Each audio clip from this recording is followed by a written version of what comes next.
I had a a cool conversation that I thought would probably make a good video. It's about not just knowing history, but being responsible and equitable with paying respect to people who have aligned with the expectations of humanity. Um, in a personal vine that I had, one of my friends is it's three police officers, and I met them 30 years ago, and we still keep in touch in this vine. And they know even 30 years ago, I was what you may consider a radical black nationalist. Um, I didn't have as much education as I do now, uh, but they kind of teased me for being militant, so to speak. And when they see something, obviously they send it to me. And every Thanksgiving, um, one of the guys put in the chat where Charles Schultz had the Black Peanuts character on the Thanksgiving episode sitting by himself on one side of the table. Charlie Brown was at the head of the table, and all the other Peanuts were on the other side. And I've seen this before passed around the Black community where people were saying how racist that was, that the Black kid was made to sit by himself and blah, blah, blah. And one thing I've found as a historian is many times I'll have to, or I feel the need to add context to a historical context to the conversation that I'm in. Now, I don't walk up to people and just start telling them the history of stuff, but if you're making a statement without context, I will offer some framework to the historical development of that issue so you can decide whatever it is you want to decide, but you have that information. And when I saw that Vine, I don't know if I've said it in previous years, but this is my man, and I don't want him to get caught up with somebody else that knows what I know about Charles Schultz, who is the creator of the Charlie Brown Snoopy Peanuts gang. And he was saying, remember that, and that was jacked up. And he showed, it was like a little meme of a clip showing the Black character sitting by himself at the Thanksgiving day. Well, on the side of the table by himself. He's at the table, but he's by himself. Nobody's sitting next to him. And to look at it, the optics were bad. And I told him, I said, make sure that I'm saying this right, because I don't want to misquote the conversation. It was really a natural, it was an organic conversation. Let me see. But I told him, I said,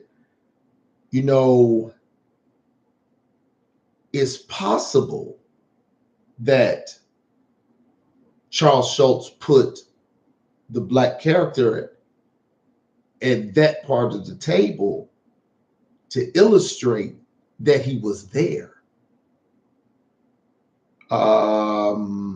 Here it is. Actually, the greater likelihood is to draw attention to him, excuse me, being present in defiance to the public pressure to not have a Black character in the Peanuts cartoon. Now, a lot of people don't know that. So I continue, he was willing to allow the comic to be removed from printing before removing the black character. I don't know if he was at the late at that. I don't know if it was in a comic book or if it was in the comics in the newspaper, but I do know that there was a story that seemed credible. To be honest, I don't remember because it was years ago when I learned this. But I have looked it up subsequently when I told other people, and you can look it up now. That it was either a newspaper or a comic book, but whoever the printer was didn't want a black character in the Peanuts game, and they told him, lose that character, and he wouldn't do it. And they said, if you don't, we'll stop printing your cartoon. And he told them, don't print it. Well, the cartoon ended up being so popular that, they just let it ride. So it's, to me, that means something. Charles Schultz could have just not did it. And that's not like a story that was really pushed by Charles Schultz. This was something that came out, I think, by a biographer or something. But there were people, especially the historic reputation white men get toward black people. Now, 9 times out of 10, that's probably accurate. The general racist, separate, narcissistic attitude that is generally associated with white men when we're talking about racism and economics. But when we have those guys who have displayed a willingness to put their careers in jeopardy, their lives in jeopardy, their families in jeopardy, we should defend them. We should make sure that the record is straight, especially because it was so few of them, meaning white men willing to make such a sacrifice historically. Now, that does not mean it wasn't a lot of them. It's just the percentile against those who were not like that is very, very small. The greater likelihood, we don't have to go to the history of this country with slavery and convict leasing and Jim Crow, segregation, civil rights resistance, war on drugs, 1 and 2, mass incarceration. It is what it is. And we know who, by the Kerner report, we know who controls all of that. So I said, there are a few of them on our side. Shout out to David Bowie for checking MTV publicly for not playing black videos. David Bowie was a rock god. Man when he married Iman, he bought an island for them to live. He had no game in standing up to the executives of MTV and telling them publicly they were wrong. And he knew they had to air it because they wanted the credibility of having David Bowie on their show. And they were doing live TV, so it kind of shot him in the foot. But shout out to David Bowie for doing it, because he only could have done that because he thought it was right, and that's who he was. Shout out to Peter Norman, silver medalist from Australia in the '68 Olympics. You guys, '68 Olympics. Was that Tommy Smith and John Carlos did the Black Power sign with the black gloves on, head down. '68 Olympics, famous picture. Well, it's a white guy who actually got the silver. And he's just kind of sitting there with a funny look on his face. And I always looked at that picture and was like, wow, man, dude looks so uncomfortable. And again, I want everybody to know his name. His name is Peter Norman. I was like, I know he had to be so uncomfortable. These dudes are on the world stage doing a black militant protest against the injustices in America. They're in Mexico, and he's caught up in the middle. So he's just kind of standing there like, oh my God, this awkward. Well, I was wrong. In fact, the gloves that the brothers had on were his gloves. All of them were, if you look at the picture, they all have on the same button, which was against oppression and racism and all that. He was wearing the button. Apparently, Australia is historically racist, even today. And not just racist against Aborigine, that's what the black people there are called, but homosexuals. They, for a long time, I think into the 80s, it was considered a mental illness and was illegal. So he was actually going to protest with them. They were going to wear black gloves. Well, the brothers either forgot their gloves, lost their gloves, or whatever. So he said, look, it would look better. It would be more impactful if you guys did it. So he gave them his gloves. And they were like, well, what are we going to do with? He said, well, you put on the left and you put on the right. And I don't know why he didn't do the Black Power sign. Maybe he felt that wasn't, maybe it was appropriating. I don't know why he didn't do the Black Power sign. But those were his gloves that they had on. Now, we all know that John Carlos and Tommy Smith ended up getting their medals taken away from them, and were shamed politically for years. And then they got a public apology. They got their medals back. They got jobs. They got to work with the Olympics and went good. What we never actually followed was the story of Peter Norman. Peter Norman also lost his medals, but he was never allowed again to work in track and field. He was never associated with the Olympics in Australia. And I think now this was 68. I think in 2000, they approached him with the opportunity, because I think they were celebrating John Carlos and Tommy Smith in America. And I think they were trying to kind of get some of that shine. And they approached him or his family. Well, no, it was him because he was still alive. And said if he apologized for embarrassing the nation, that they would allow him to return to the Olympics and be recognized as an Olympian again in Australia. And at that late age, because we got 68, 78, 88, 98. So that's over 30 years. He wouldn't do it. So he gave up his career. He gave up his reputation. He gave up his medals. And you got to understand, the Olympic Games is something you work a lifetime to get to. At first, you have to, 9 times out of 10, you have to be a prodigy to even get in the running to be in the Olympics, because it's generally young people that, for that amount of training to get to be the best in the world, to apex at your 20s or your late teens, you've been doing this since you were a child. And he sacrificed all of that.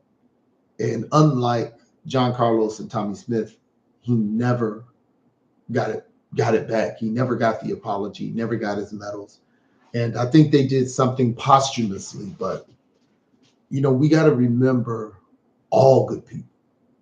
The point of being a radical or a militant or a Black nationalist is because there is a wrong in place.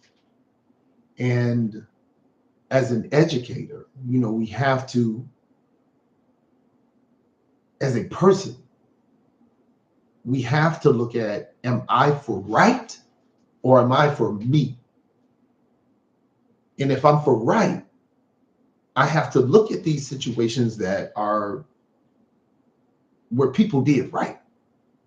So even in a personal conversation, I'm bringing these things up. I said, it was his black gloves, Tommy Smith and John Carlos wore in their protest. His medals were taken, never returned, and he was never allowed to participate in Australian sports or be affiliated with the Olympics again.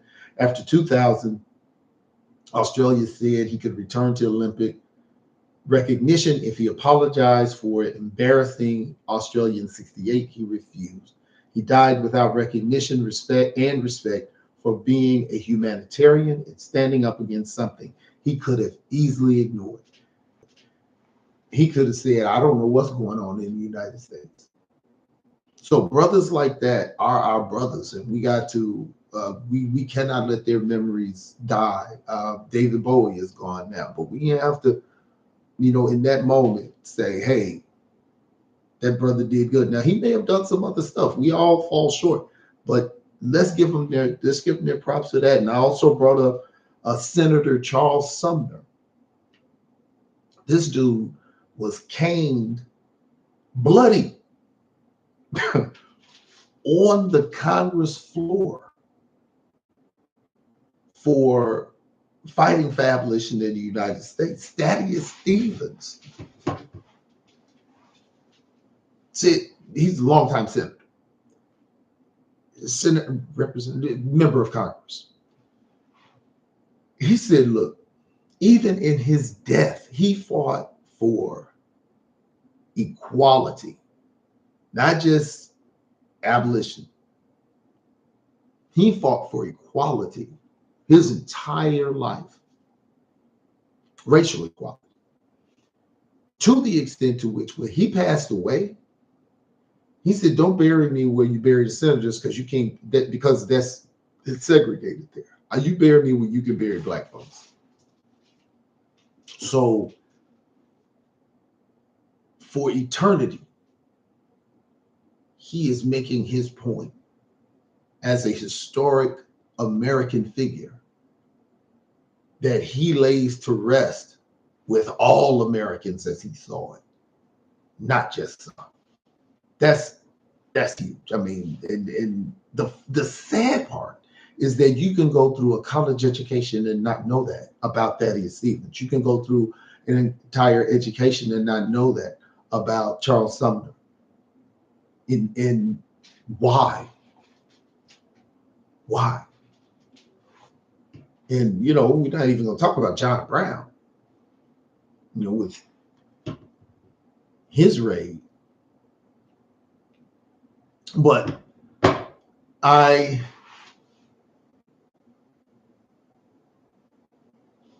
wanted to do a video about it because it was an organic conversation that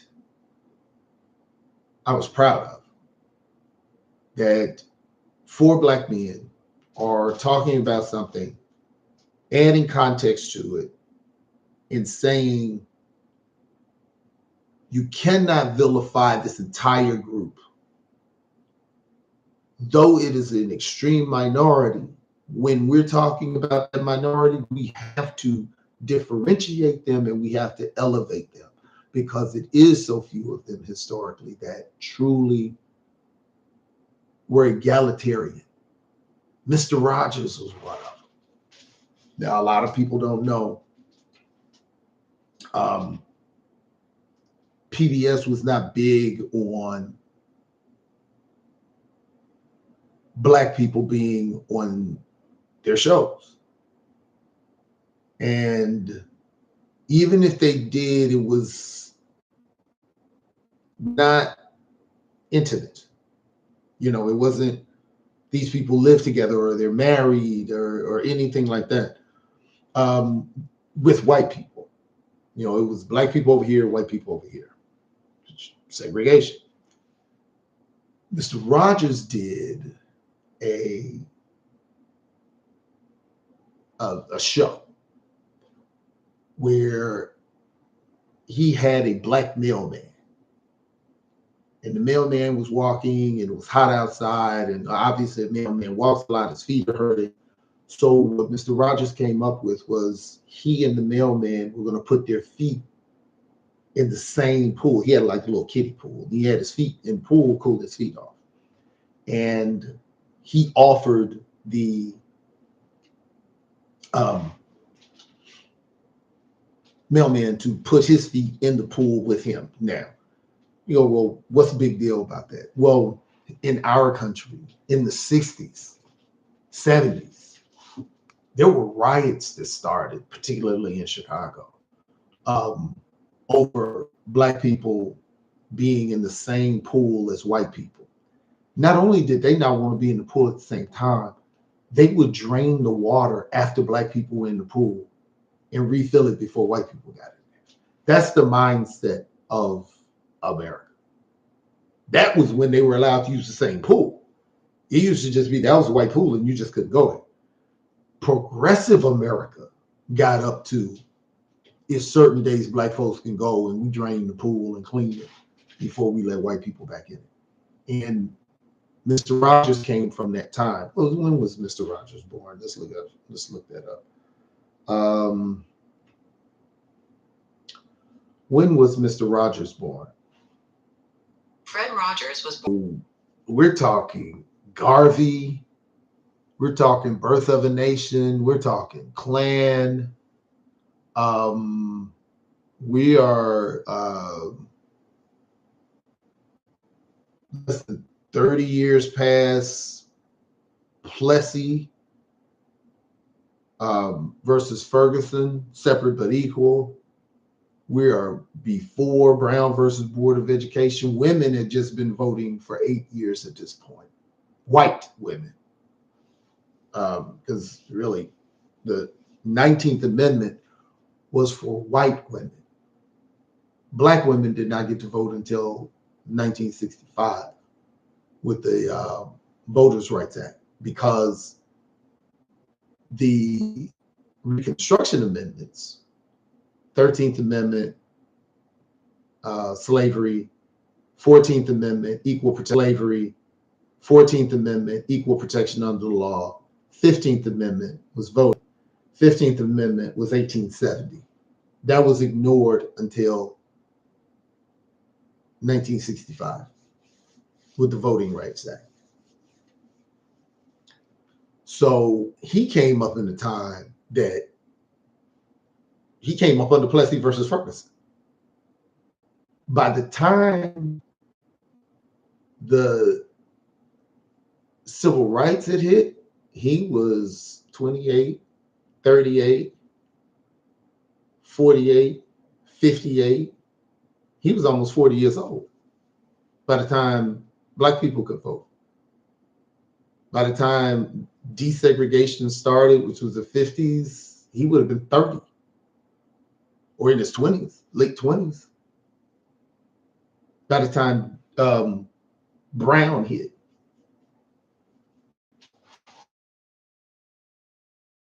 Shout out to our white revolutionaries. And let me know what you think. Leave it in the comments.